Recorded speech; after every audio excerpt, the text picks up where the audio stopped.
అంతగా నమస్తే అండి. ఎమ్మెల్యేలను ఎలా కంట్రోల్ చేయాలో, ఎక్కడ కంట్రోల్ చేయాలో, ఎప్పుడు కంట్రోల్ చేయాలో చంద్రబాబు గారికి బాగా తెలుసు. కాకపోతే ఆయన పెద్దగా దృష్టి పెట్టట్ల. ఆయన సీనియారిటీ ముందు, ఆయన పరిపాలనా దక్షత ముందు, ఆయన రాజకీయ తెలివి ముందు ఇప్పుడు కొత్తగా ఎన్నికైన ఎమ్మెల్యేలు ఎంతండి? వీళ్ళ తోక జాడిస్తే కట్ చేయడం చంద్రబాబు గారికి తెలీదా? సో, చూశారు, కొన్నాళ్ళు అబ్జర్వ్ చేశారు. వీళ్ళు మరీ హద్దులు దాటుతున్నారు. పదవి చేతికొచ్చిన వెంటనే ఎమ్మెల్యే పదవి అంటే వాళ్ళ కొమ్ములు ఉన్నట్టు, ఆ కొమ్ములతో ఎవరినైనా పొడి చేయొచ్చు అన్నట్టు కొంతమంది బిహేవ్ చేస్తున్నారు. దాంతో ఇప్పుడు తోక కత్తిరించడం మొదలుపెట్టారు. రాష్ట్ర వ్యాప్తంగా కొన్ని నియోజకవర్గాల్లో ఎమ్మెల్యేల మీద నిఘా పెట్టారు. పార్టీ పరంగా వాళ్ళ మీద ప్రత్యేకమైన ఒక టాస్క్ ఫోర్స్ టీమును పెట్టి ఆ నియోజకవర్గంలో జరుగుతున్న 24/7 జరుగుతున్న ప్రతి అంశాన్ని కూడా పార్టీ ఆఫీస్కి ఇన్ఫర్మేషన్ తెప్పించుకుంటున్నారు. సీఎంఓకి, పార్టీ ఆఫీస్కి, బాబు గారు పర్సనల్గా, లోకేష్ గారు పర్సనల్గా ఇన్ఫర్మేషన్ వెళ్తుంది. 24/7 అసలు వాళ్ళు ఏం చేస్తున్నారు, ఎక్కడెక్కడి నుంచి వాళ్ళకి ఏమేమి ముడుపులు అందుతున్నాయి, సో వాళ్ళ అవినీతి ఎలా ఉంది, క్యాడర్ను కలుపుకోవడం ఎలా ఉంది, పబ్లిక్ రిలేషన్స్ ఎలా ఉన్నాయి, పార్టీ కార్యక్రమాలు ఎలా ఉన్నాయి, ప్రభుత్వ కార్యక్రమాలు, ఇలా అన్నీ కూడా రాబెడుతున్నారు. ఇవన్నీ ఎప్పటికప్పుడు సమాచారం వెళ్తుంది. దాంతోపాటు నెల నెల సర్వేలు కూడా చేయిస్తున్నారు. ఎక్కడైతే ఆల్రెడీ కొంతమంది రెడ్ జోన్లో ఉన్నారు టీడీపీ ఎమ్మెల్యేల్లో కొంతమంది బాబు గారి దృష్టిలో, లోకేష్ గారి దృష్టిలో రెడ్ మార్కులో ఉన్నారు. ఇంకా వీళ్ళ వలన ఆ నియోజకవర్గంలో పార్టీ దెబ్బతింటుంది, సో వీళ్ళని దారిలో పెట్టాలి, గాడిలో పెట్టాలని ఫిక్స్ అయ్యారు. అలా కొన్ని నియోజకవర్గాలు ఉన్నాయి. ఆల్రెడీ అందరికీ తెలిసిన నియోజకవర్గం తిరువూరు నియోజకవర్గంలో ఆల్రెడీ కొంతవరకు ఎమ్మెల్యే గారికి పవర్స్ కట్ అయ్యాయి. పార్టీ పరంగా నిర్ణయాలు తీసుకున్నదంతా కూడా పార్టీ ఆఫీస్ నుంచి లేదా ఎంపీ గారి వర్గం నుంచి మాత్రమే నిర్ణయాలు తీసుకుంటారు.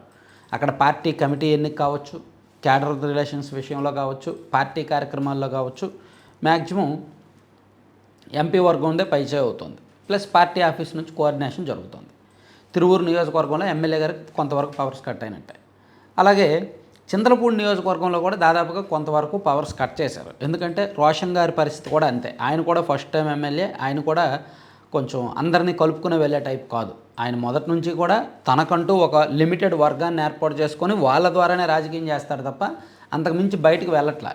ఏదో నేను ఎమ్మెల్యేని, నేను 4 గోళ్ల మధ్య కొంతమంది నా చుట్టూ ఉంటారు, నేను వాళ్ళ మాటే వింటాను, మిగిలిన వాళ్ళు ఎవరు పార్టీకి పనికిరారు అనేటట్టు ఆయన బిహేవ్ చేయడంతో చూశారు ఆయన తోక కూడా కత్తిరించడం ఈ మధ్య మొదలుపెట్టారు. ఉదాహరణకి చింతలపూడి నియోజకవర్గంలో ఈ కొన్ని మండలాలు, ఇప్పుడు లింగపాలెం కానీ, కోమరపాటు కానీ, ఈ మండలాలకి పార్టీ అధ్యక్షుల ఎన్నికలోనే ఎమ్మెల్యే గారి మాట పక్కన పెట్టేశారు, పట్టించుకోవాలి. ఉదాహరణకు కామరపుకోట మండలం తీసుకుంటే ఎమ్మెల్యే గారేమో ఏలూరి హరిబాబు పేరు సిఫార్సు చేశారు. ఎమ్మెల్యే సొంగా రోషన్ గారు కామరపుకోట మండల అధ్యక్షుడిగా ఏలూరి హరిబాబు గారి పేరు సిఫార్సు చేసి పార్టీ పెద్దలకు చెప్పారు. అండ్ ఆయన పబ్లిక్ మీటింగ్లో ఓపెన్గా అనౌన్స్ కూడా చేసేసాడు, మండల అధ్యక్షుడు ఇతనే అని.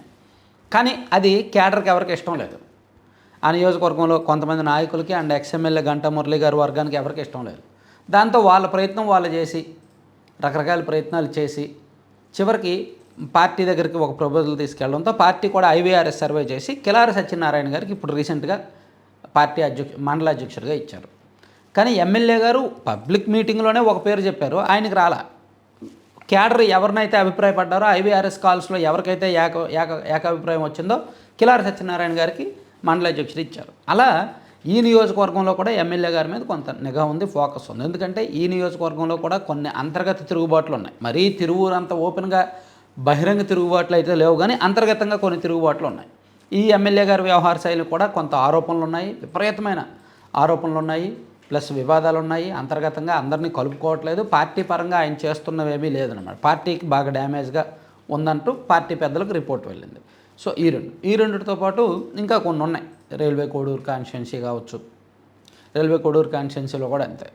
అక్కడ ఎమ్మెల్యే గారు జనసేన ఎమ్మెల్యే గారు, కానీ టీడీపీ ఇన్ఛార్జి గారు మాత్రం కాస్త అందరినీ కలుపుకొని వెళ్ళట్ల. దాంతో అక్కడ కూడా అవసరమైతే ఇన్ఛార్జి మాటని పక్కన పెట్టేసి చేద్దాం అనేటట్టు ఉన్నారనమాట.